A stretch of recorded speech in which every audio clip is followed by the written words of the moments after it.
In Judaism, the world and everything in it belongs to the Jews. What is written in their own holy book is that all the people of this world, all non-Jewish people, are slaves of the Jews. Therefore, there is also a reward for killing them. Why? Because they seized the property of the Jews. Theodor Herzl organized a Zionist Congress with Jews in Basel, Switzerland. And here, first, they decided the name of the state would be Israel, the state of the Israelites, and the flag of the state was also drawn there, the Star of Dawood in between two stripes, the Star of Prophet Dawood. Those two stripes refer to the Nile and Euphrates rivers. They look down on the whole world and they hate everybody.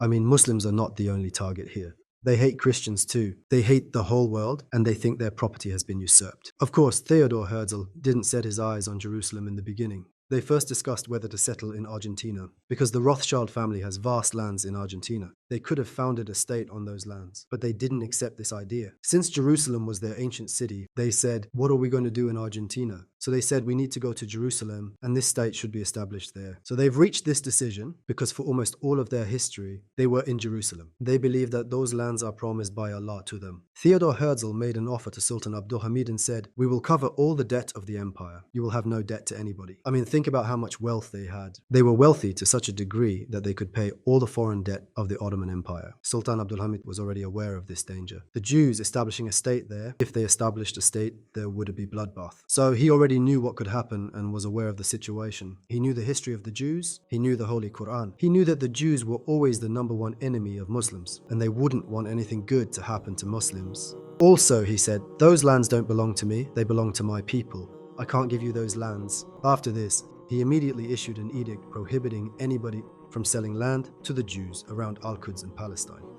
In other words, anticipating that they would try to do something by taking land from there piece by piece, over this name, over that name, he prohibited it. In an article, Theodor Herzl said, in order to establish a Jewish state, we have to wait for the fall of the Ottoman Empire. This is a very interesting saying. Then, these Jews did everything in their power to make the Ottoman Empire fall. The very first thing they did was to approach the British. Thus, in exchange for financial support, the Jews reached an agreement with the British and they received the guarantee that after the Ottomans, Palestine and Al-Quds would be given to them. Consequently, Sultan Abdulhamid was overthrown. We joined World War I, and on the Palestinian front of World War I, as you know, we had a defeat against the British. From that moment on, when the British captured Palestine, they respected their agreement with the Jews because their financial source came from the Jews, Zionists who had considerable money.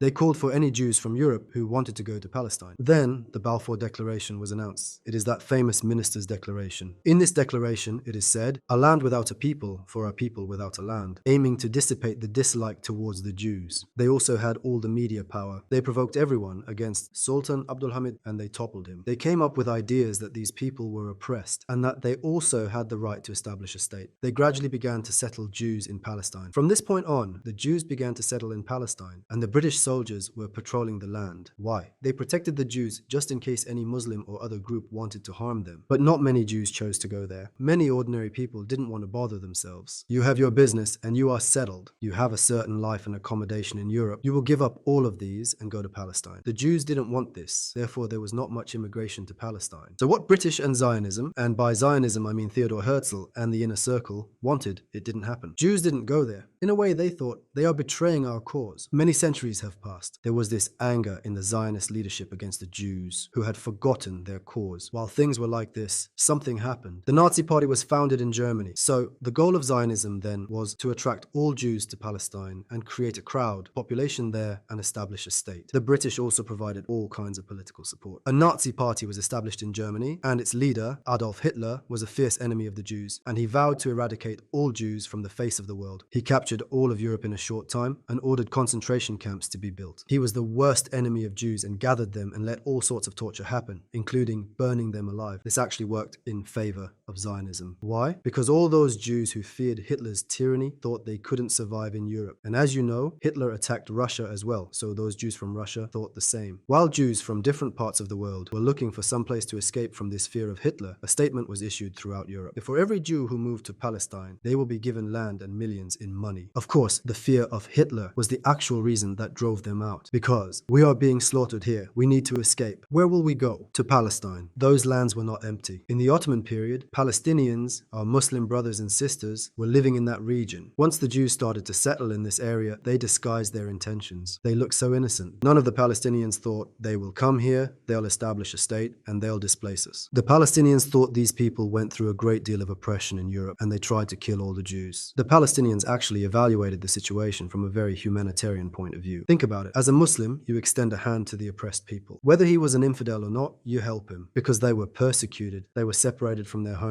and they came all the way there. Later, the Zionists literally wanted to buy land from Palestinians, and for instance, if the value of the land was 1 unit, they offered 10 units. The law of Sultan Abdul Hamid, the one that prohibited the selling of land to the Jews in 1914, was abolished by the Committee of Union and Progress, a political party. In other words, selling land had been legalized there. Okay, these Jews came here in desperation. Maybe they'll go back when things get better in Europe. This was the perspective of the Palestinians. Let's help them, let's do something for them. There are various rumors. It is said that 1% of the land was sold and 10% of the land was sold. Even if it was sold, does that justify the massacre they go through today? Of course not. The majority of the people opposed to the selling of land, because those lands have always been accepted as holy. A Jewish organization named Haganah was founded by the British. They thought, we are going to establish a Jewish state here, but we need armed forces. To be a state, we need an army. The Haganah organization is the basis of the Israeli army. They also committed outrages there. Zionism restored the forgotten language, Hebrew. They tried very hard to establish their connection to that old alphabet and create a sense of nation. And that was when the Muslims started to realize, it was when the Jewish people started to arm themselves, because they realized that their goals were different. They realized the Jews came there permanently, they came for occupation. And against those armed Jews in the Haganah organization, Palestinians started to take up arms. The British had a military presence and protected the Jews completely. The Jews were fighting with the confidence that the British soldiers were at their back. In fact, it is exactly the same thing today. They attack Gaza and the American Navy immediately comes to support them. It was the same then. They attacked with the British soldiers at their back. If the British soldiers were withdrawn, we'd see if they could survive there. I need to add that mainly the British forces suppressed these clashes and in an unfair way. By 1948, the Jews there had established all the organizations and announced to the whole world that they had established a state called Israel. In other words, they revoked the rights of the Palestinian people. They established the state of Israel, and I believe it was 6 minutes later, the United States of America declared that they recognized the state of Israel. So what do we understand from that? America was already informed about the establishment of the state of Israel. As soon as they declared the state of Israel, all Muslim Arab states around Israel declared war. Iraq, Syria, Lebanon, and Egypt. It was actually obvious that these countries would declare war on Israel. They couldn't have established their governmental organization in such a short time. I mean, it is not possible to have it in an instant. It means that they had planned this a long time ago. You know, we are talking about the period of Sultan Abdul Hamid. They had planned this back then. Their organizational structures were planned beforehand, who would hold office and where, because in such a short time, they became a full-fledged state. All of a sudden, there were educational institutions. It's almost like a ready-made pack. Again, these plans were made a long time ago. America recognized the country within 6 minutes without receiving any news. That's how we know it. It's all part of a plan. Israel had the full support of the United States, the United Kingdom, and Europe. As it is today, so was that day. They said that Israel won against all of the Arab countries, but it's far from the truth. If Israel had entered into a war alone, it would have had no chance against those countries of that day, but they had the most powerful armies at their back. They received all kinds of support. Their intelligence activities were very strong. Those states collapsed within, and there were a lot of tricks and maneuvers and intelligence activities, and the naval, air, and land support of America and the UK caused the defeat of these states at the same time. And there had always been wars at such intervals. You know, there was a huge war in 1967 and another one in 1973. The Arab countries of that region had been at war with Israel constantly, and it has always been the Arabs who have suffered from the war, because they have exhausted all of their powers. I mean, their organizational structures crumbled during these wars. They collapsed all the military power of Egypt. Iraq's fate was the same. The land between the Nile and the Euphrates is in danger. We think that there is no danger for other places. You know, some parts of Turkey are within those lands, within the border of the Euphrates. But we are wrong. As I said before, they want the whole world and to take over the whole world. They use power of the US till to this day, and they will continue to use it. The more they oppress people, their calamity will find them more quickly. And inshallah, soon we will all see that Israelites and the state of Israel can no longer survive with the oppression they cause. As Allah said in the Holy Quran, He said that there was the first corruption, and there was the second corruption, and there is a third one. He said, if you cause corruption again, I'll defeat you. There is Zionist corruption all over the world that the Israelites cause, and innocent civilians of Gaza pay the ultimate price. And I hope and firmly believe that very soon a great calamity will fall upon the state of Israel,